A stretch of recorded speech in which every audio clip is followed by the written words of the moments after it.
जैव विविधता अधिनियम 2002। तो CBD 1992 कंजर्वेशन ऑन बायोडायवर्सिटी को लागू करने के लिए जैव विविधता अधिनियम 2002 जो है CBD यानी कि 1992 में जो कंजर्वेशन ऑन बायोलॉजिकल डाइवर्सिटी है उसको लागू करने के लाया गया था।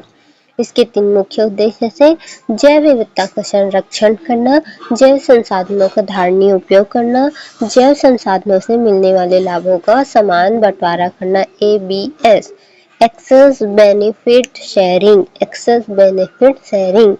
तो क्या होगा? संरक्षण करना, धारणीय उपयोग करना, समान बंटवारा करना। तो CBD जो है 1992 में आया था, उसको लागू करने के लिए जैव विविधता अधिनियम लाया गया जिसका उद्देश्य था संरक्षण करना जैव विविधता का, जैव संसाधन का क्या करना, धारणीय उपयोग करना, जैव संसाधनों से मिलने वाले लाभ का समान बंटवारा करना। त्रिस्तरीय संस्थागत संरचना वेरी इंपॉर्टेंट। तो पहला है राष्ट्रीय जैव विविधता प्राधिकरण। राष्ट्रीय जैव विविधता प्राधिकरण NBA नेशनल बायोडायवर्सिटी एसोसिएशन। स्थापना कब हुआ था? 2003 में। स्थापना कब हुआ था? 2003 में। और CBD की स्थापना कब हुई थी? तो CBD की स्थापना हुई थी 1992 में। और राष्ट्रीय जैव विविधता प्राधिकरण कब बनाया गया था? तो जैव विविधता अधिनियम जो है 2002 में बनाया गया था। 2002 में जैव विविधता अधिनियम बनाया था। CBD 1992 को लागू करने के लिए इसके 3 उद्देश्य थे। पहला था संरक्षण करना, दूसरा था धारणीय उपयोग करना, जैव संसाधन का सही उपयोग करना, और तीसरा था लाभ को बांटना। अब आता है 3 स्तरीय संस्थागत संरचना। राष्ट्रीय जैव विविधता प्राधिकरण NBA। राष्ट्रीय जैव विविधता प्राधिकरण NBA स्थापना कब हुआ था? 2003 में हुआ था। इसका स्थापना 2002 में हुआ था। इसकी स्थापना हुई थी 2003 में चेन्नई के तमिलनाडु में, केंद्र सरकार द्वारा गठित था। तो इसकी स्थापना कब हुई थी? NBA की स्थापना कब हुई थी? 2003 में हुआ था चेन्नई तमिलनाडु में केंद्र सरकार के द्वारा। NBA की संरचना क्या है? एक अध्यक्ष होगा, केंद्र सरकार के 7 प्रतिनिधि होंगे, 3 पदेन सदस्य होंगे और 5 गैर सरकारी विशेषज्ञ होंगे। तो एक क्या होगा? अध्यक्ष होगा, केंद्र सरकार के 7 प्रतिनिधि होंगे, 3 पदेन सदस्य होंगे और 5 गैर सरकारी विशेषज्ञ होंगे। एक क्या होगा? अध्यक्ष होगा, केंद्र सरकार के 7 प्रतिनिधि होंगे, 3 पदेन सदस्य होंगे और 5 गैर सरकारी विशेषज्ञ होंगे। NBA के मुख्य कार्य क्या है? विदेशी व्यक्ति संस्थानों द्वारा जैव संसाधनों तक पहुंच, शोध, IPR पेटेंट अनुमति देना। विदेशी व्यक्तियों संस्थानों द्वारा जैव संसाधनों तक पहुंच। तो जैव जो संसाधन होते हैं वहां तक पहुंच होता है, शोध होता है। विदेशी व्यक्ति जो होते हैं उनका जैव संसाधन तक पहुंच होता है, शोध होता है और IPR यानी कि जो पेटेंट होता है उनकी अनुमति देना होता है। तो NBA क्या करता है? नेशनल बोर्ड ऑफ एसोसिएशन क्या करता है कि जो विदेशी होते हैं उनके संसाधनों तक पहुंचाने का, शोध करने का और पेटेंट करने की अनुमति देता है। पहुंचने का, शोध करने का और पेटेंट करने की क्या देता है? अनुमति देता है। IPR करने की अनुमति देता है। भारत से बाहर जैव संसाधन ज्ञान के दुरुपयोग को रोकना। तो भारत से जो बाहर होते हैं वहाँ जैव संसाधन के जो ज्ञान के दुरुपयोग होते हैं, जैव संसाधन या जैव ज्ञान के दुरुपयोग को रोकना है।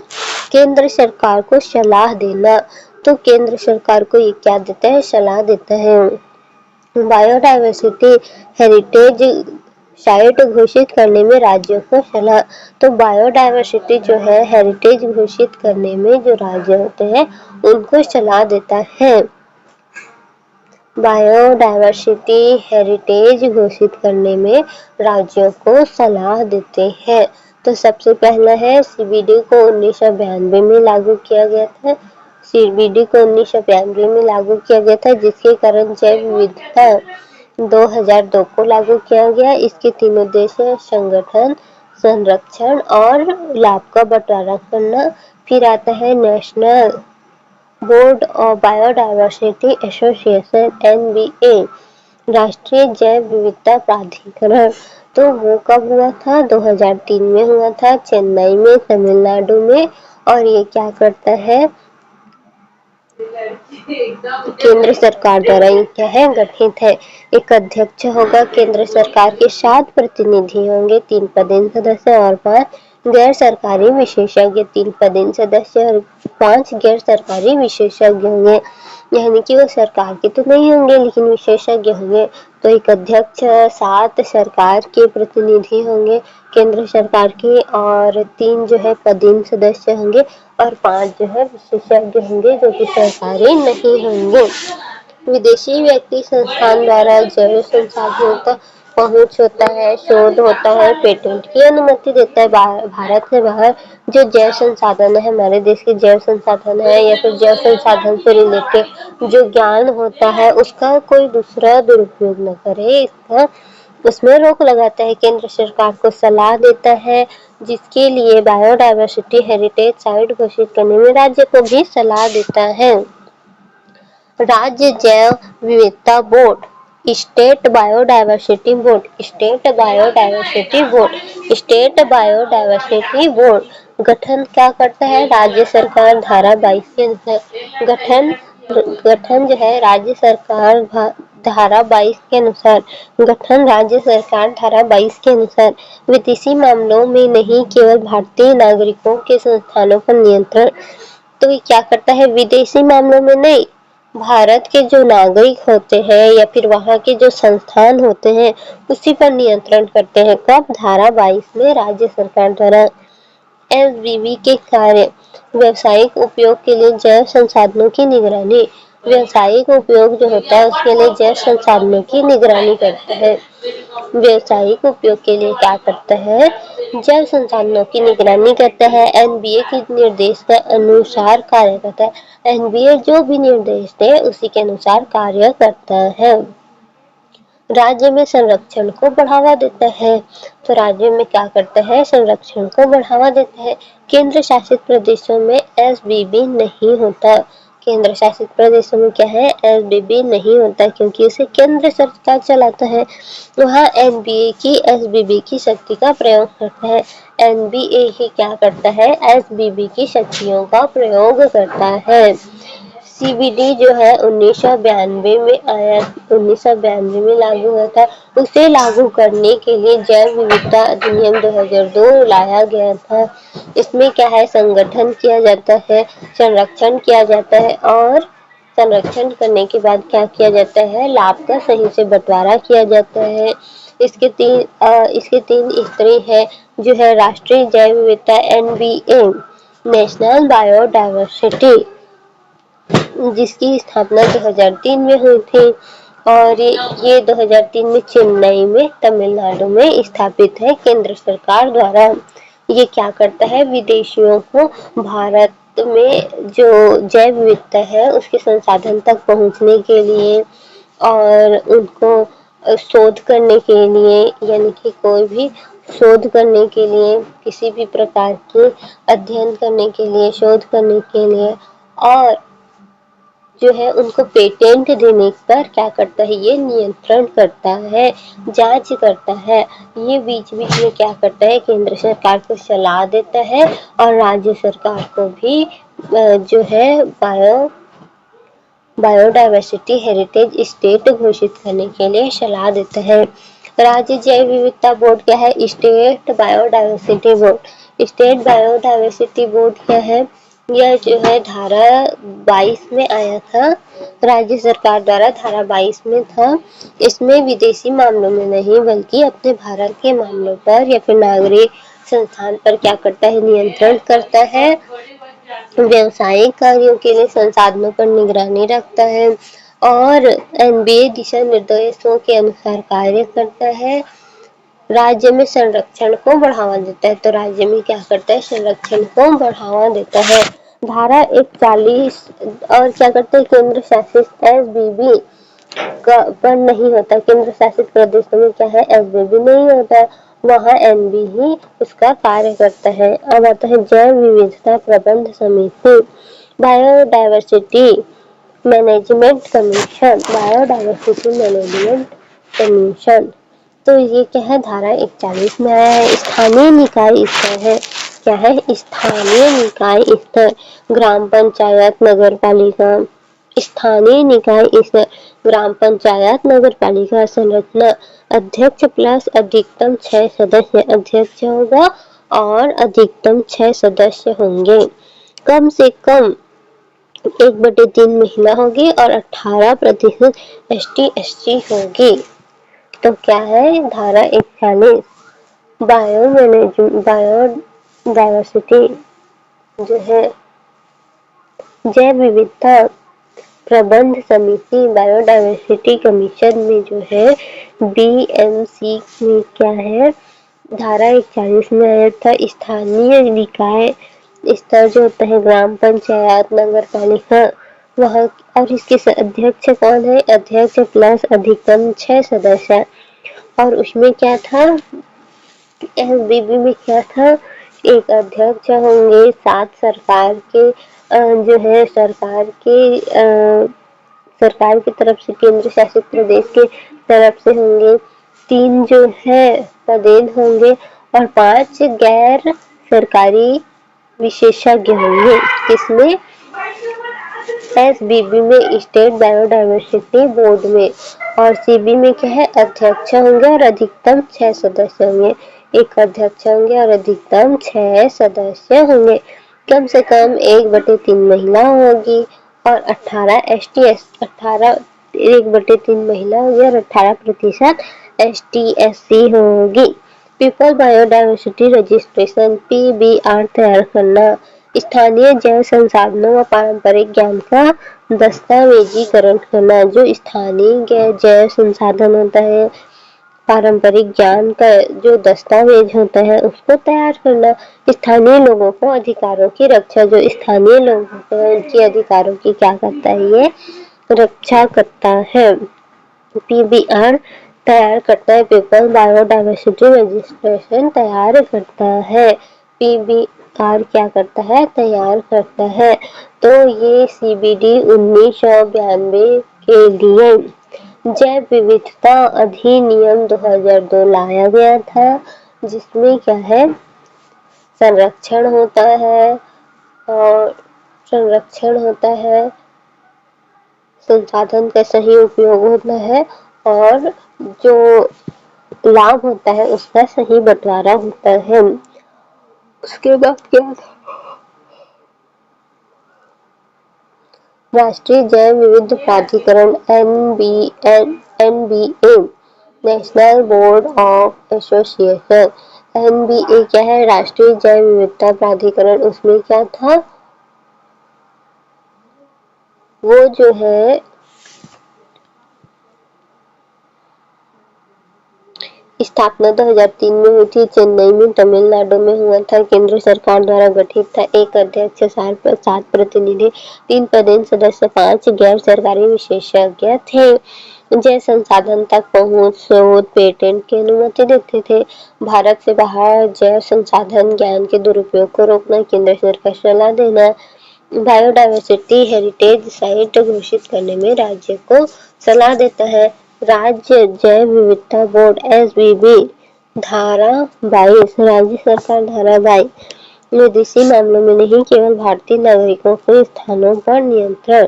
SBB के कार्य, व्यावसायिक उपयोग के लिए जैव संसाधनों की निगरानी, NBA के निर्देशों के अनुसार कार्य, राज्य में संरक्षण को बढ़ावा।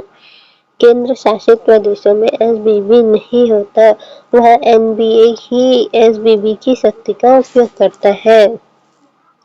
SBB जो है राज्य सरकार धारा 22 का है और SBB नहीं होता केंद्र शासित प्रदेश में।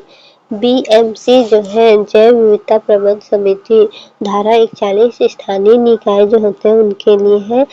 6 सदस्य होंगे, एक अध्यक्ष होगा, 1/3 महिला होगी, 18% ST/SC होंगे। पीपल बायोडायवर्सिटी रजिस्ट्रेशन तैयार करना। पीपल बायोडायवर्सिटी रजिस्ट्रेशन स्थानीय वनस्पति, जीव जंतु, पारंपरिक ज्ञान, औषधीय उपयोग का रिकॉर्ड। कानूनी महत्व, स्थानीय समुदाय के अधिकारों का प्रमाण। और ABS बेनिफिट शेयरिंग में मदद। ABS यानी कि बेनिफिट शेयरिंग में क्या है, मदद करता है। बेनिफिट शेयरिंग में क्या करता है, मदद करता है। Biodiversity heritage site, biodiversity heritage site BHS, biodiversity heritage site, biodiversity heritage site, biodiversity heritage site. धारा 37 राज्य सरकार द्वारा स्थानीय निकायों से परामर्श के बाद, राज्य सरकार द्वारा जो स्थानीय निकाय होते हैं उनसे परामर्श करने के बाद उच्च स्थानिक दुर्लभ संकटग्रस्त प्रजाति की स्टोन प्रजाति और सांस्कृतिक पारंपरिक महत्व।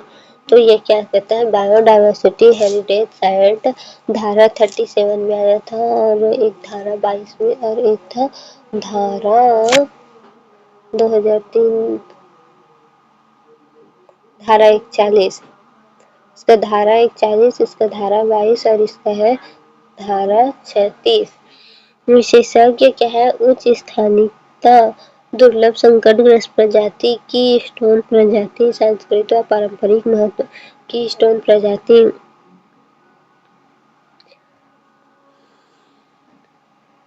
अधिनियम से छूट, अधिनियम लागू नहीं होगा तब जल संसाधनों का साधारण व्यापारिक उपयोग, किसान, पशुपालन, मधुमक्खी पालन, पारंपरिक उपचार, वैद्य, हकीम, पारंपरिक उपयोग हेतु जैव संसाधन। लेकिन अगर वही संसाधन शोध, पेटेंट, व्यवसायिक IPR के लिए हो, अनुमति जरूरी।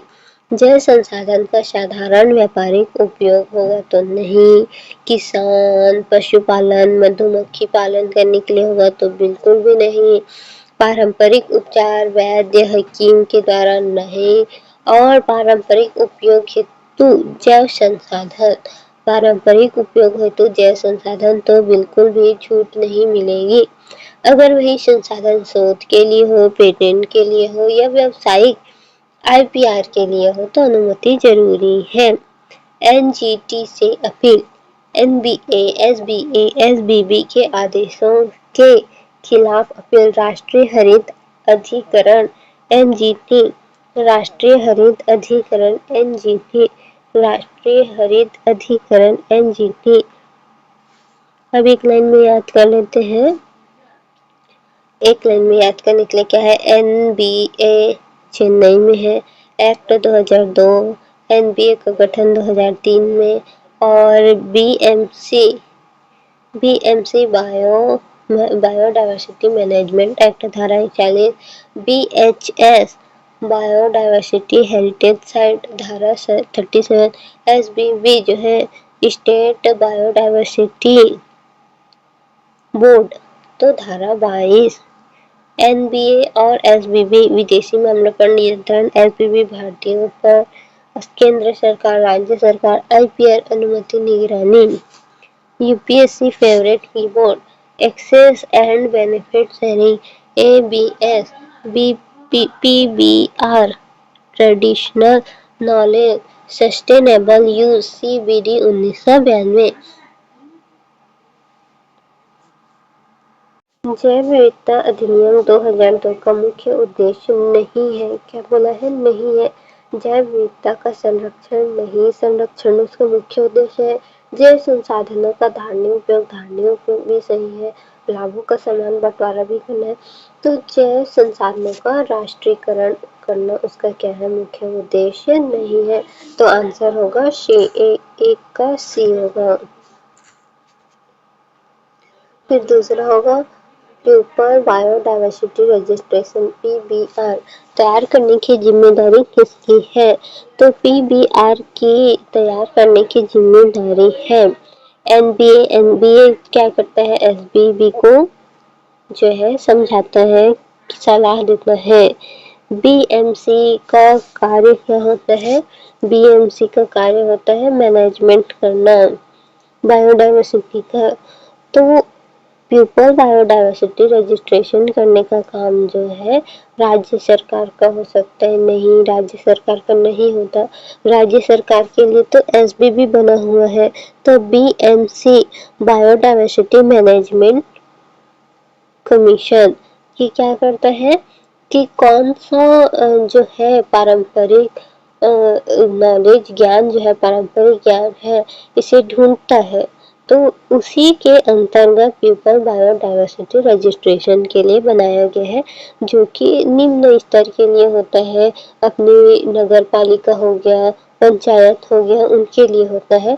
तो ये क्या करता है? पीबीआर के लिए ये होता है। आंसर होगा बी। राष्ट्रीय जैव विविधता प्राधिकरण एनबीए का मुख्यालय कहाँ स्थित है? तो इसका मुख्यालय स्थित है चेन्नई में। इसका मुख्यालय कहाँ स्थित है? चेन्नई में। 3 का क्या है? 3 का शी है। निम्न में किस मामले में एनबीए की पूर्व अनुमति आवश्यकता नहीं है? एनबीए की पहले से अनुमति की आवश्यकता नहीं है। विदेशी कंपनियों द्वारा जैव संसाधनों पर शोध, इसके लिए तो आवश्यकता होती है। भारतीय कंपनी द्वारा जैव संसाधनों पर पेटेंट, इसको छोड़ते हैं। किसान द्वारा पारंपरिक खेती हेतु बीजों का उपयोग, इसको भी छोड़ देते हैं। विदेशी व्यक्तियों द्वारा जैव संसाधनों का व्यावसायिक उपयोग, तो ए और डी तो नहीं है, मतलब उसके लिए तो एनबीए की अनुमति लगती है। अब आता है भारतीय कंपनी द्वारा जैव संसाधनों से पेटेंट, तो ये क्या है? एनबीए अनुमति देता है एसबीबी को। तो ये भी हो सकता है कि ये एनबीए के अंतर्गत है। किसान द्वारा पारंपरिक खेती हेतु बीजों का उपयोग करना, तो बीजों के उपयोग के लिए शायद एनबीए की पूर्व की अनुमति नहीं होती। शायद क्या एनबीए की अनुमति नहीं होती?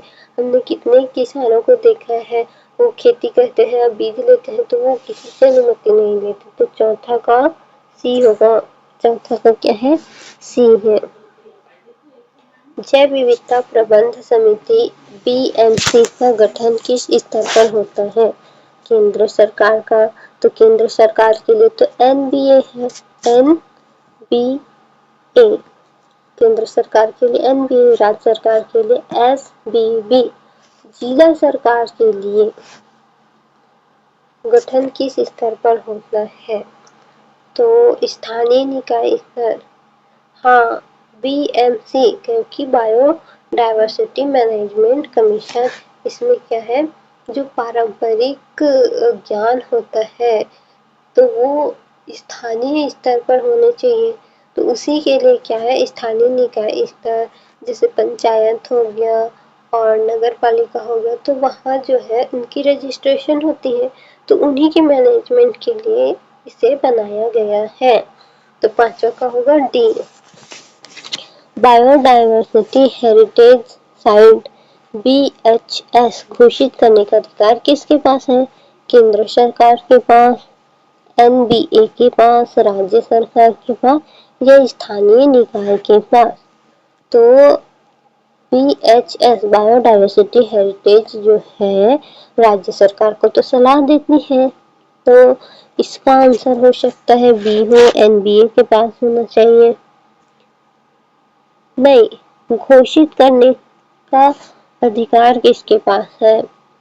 तो घोषित करने के लिए शायद राज्य स्तर को ये सलाह देता है। तो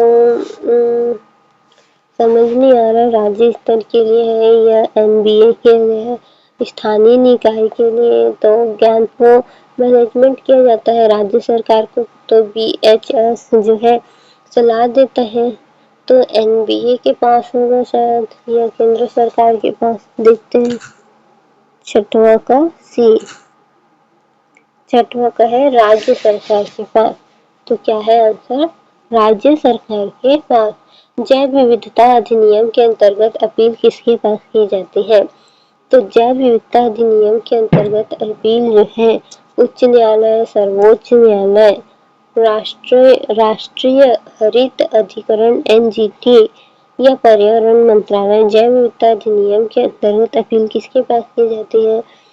तो हरित अधिकरण एनजीटी या पर्यावरण मंत्रालय के पास। पता नहीं, शायद सी होगा, 7 का सी। राष्ट्रीय हरित अधिकरण एसबीबी का संगठन किस धारा के अंतर्गत किया जाता है? तो एसबीबी का जो है धारा 22 के अंतर्गत किया जाता है। धारा 22 के अंतर्गत किया जाता है। 8वां का बी। धारा 22 के निम्न में से कौन सा कथन सही है? केंद्र शासित प्रदेश में एसबीबी का गठन होता है, यानी सही है बोला ना। तो ये तो राज्य स्तर पर होता है। बीएमसी विदेशी मामलों को नियंत्रित करता नहीं, ये मैनेजमेंट करता है स्थानीय स्तर के लिए। एनबीए विदेशी व्यक्तियों से संबंधित मामलों को देखता है। हाँ, ये विदेशी व्यक्तियों के मामलों को देखता है। एलबीबी आईपीआर मामलों में अंतिम निर्णय लेता नहीं, आईपीआर के लिए तो एनबीबी जो है अंतिम निर्णय लेता है। तो आंसर होगा सी। जैव विविधता प्रबंध समिति कुल सदस्यों में कम से कम कितना प्रतिशत एसटी एसटी से होना चाहिए? तो 18% होना चाहिए। प्यूपल बायोडायवर्सिटी रजिस्ट्रेशन का मुख्य उद्देश्य वन क्षेत्र बनाना नहीं, स्थानीय जल संसाधन एवं पारंपरिक ज्ञान का दस्तावेजीकरण। हाँ, ये सही है। वन अपराधों की जांच नहीं, जल संसाधन का व्यवसायीकरण नहीं। तो बी होगा इसका आंसर। निम्न में कौन सा जैव विविधता विरासत स्थल बीएचएस की विशेषता नहीं है? बीएचएस की विशेषता नहीं है, कुछ नहीं है विशेषता बोल रहे हैं ना। तो बीएचएस बायोडायवर्सिटी हेरिटेज उच्च स्थानिकता दुर्लभ प्रजातियों की उपस्थिति भी तो है। केवल वन क्षेत्र होना नहीं, सी नहीं है। सांस्कृतिक पारंपरिक महत्व, हाँ ये है। उच्च स्थानिकता ये भी है। तो आंसर होगा सी, केवल वन क्षेत्र होना गलत है। 12 का सी।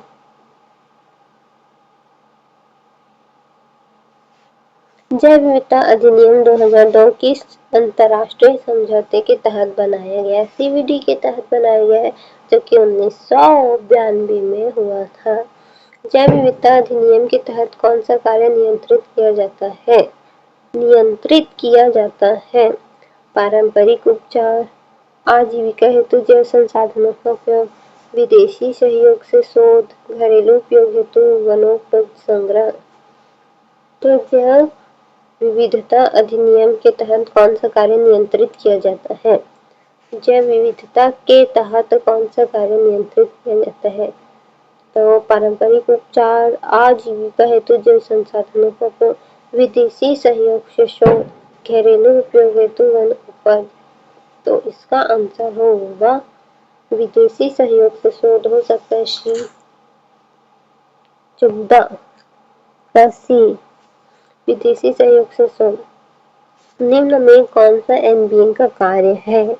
एनबीए का क्या कार्य है? नेशनल बायोडायवर्सिटी एसोसिएशन पीबीआर तैयार करना, विदेशी संस्थाओं को जैव संसाधनों तक पहुंच की अनुमति देना, हाँ।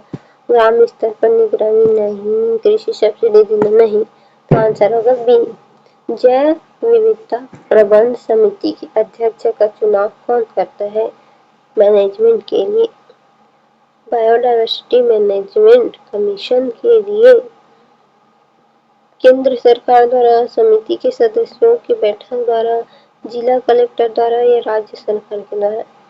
तो राज्य सरकार के लिए होगा वो। 16 का सी है। समिति के जो सदस्य होते हैं उनकी बैठक के द्वारा, क्योंकि इसमें 6 सदस्य होते हैं और एक अध्यक्ष, यानी कि समिति के सदस्य करेंगे इसका। निम्न में से कौन सा सही युग्म है? बीएमसी धारा 37 नहीं, ये तो बीएचएस का है, बायोडायवर्सिटी हेरिटेज का है। एसबीबी की धारा 22, हाँ ये सही है। एनबीए के लिए 41 नहीं, ये 41 ना, बीएमसी के लिए होगा। तो 17 का है, सही बोला ना, सही होगा चुनने के लिए, तो सी होगा। हाँ सी होगा इसके लिए, 17 के सी। बेनिफिट शेयरिंग की अवधारणा का मुख्य उद्देश्य है राज्य को राजस्व देना, नहीं स्थानीय समुदाय को लाभ देना। हाँ स्थानीय समुदाय को लाभ देना। जैव विविधता अधिनियम के तहत कौन सा समूह छोटे में आता है? कौन सा समूह छोटे में आता है? तो वो आता है जैव विविधता अधिनियम के तहत कौन सा समूह छोटे? विदेशी शोधकर्ता नहीं, भारतीय फार्मा कंपनी नहीं, पारंपरिक वैद्य नहीं, विदेशी एनजीओ नहीं, पता नहीं इसके लिए क्या आता है। 19 का सी, सी पारंपरिक वैद्य। हाँ पारंपरिक वैद्य को जो है नहीं देते ना जाने के लिए, पारंपरिक वैद्य। निम्न में से कौन सा कथन सही है? एनबीए राज्य सरकार के अधीन कार्य करता है, नहीं राज्य सरकार इसके अधीन कार्य करता है। एसबीबी केंद्र सरकार द्वारा गठित है, नहीं एनबीए केंद्र सरकार द्वारा गठित है। बीएमसी स्थानीय निकाय स्तर पर गठित होते हैं। पीबीआर केवल वन विभाग द्वारा तैयार किया जाता है। कोई भी सही नहीं लग रहा है, सी होगा शायद, सी स्थानीय निकाय द्वारा स्तर पर गठित होता है। 20 का सी।